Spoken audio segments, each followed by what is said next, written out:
Welcome to the Slop Farm. Enjoy the video. You begin by importing Panda Touch Pro into your place.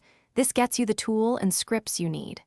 Once done, put the model into starter pack so you spawn holding it, and then enter play mode to verify basic function.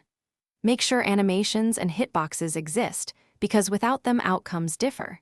If keybinds aren't set, assign them now so input maps correctly. This step sets the foundation for behavior and debugging later, so do it carefully and confirm visuals and sounds work. Next, you configure mechanics at the script level to shape gameplay. You edit attack range, damage, and cooldown values so combat feels balanced. Because client and server differ, change server-side checks and verify remote event names match. Once adjusted, test and play solo and with multiple clients to confirm hit registration and replication. Make sure animations blend with movement and that cooldown prevents spamming. If sounds or particles misalign, tweak their offsets. This stage turns a basic tool into a polished feature. Finally, polish and finalize by stress testing in multiplayer. You want consistent hits and no desync.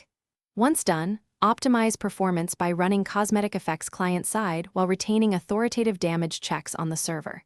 Make sure to clean up unused assets and reduce event spam. If problems arise, check the output window, add print statements, and isolate scripts to narrow faults.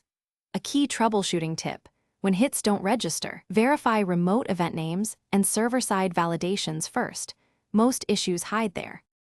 Thanks for watching. Consider subscribing if we helped you today.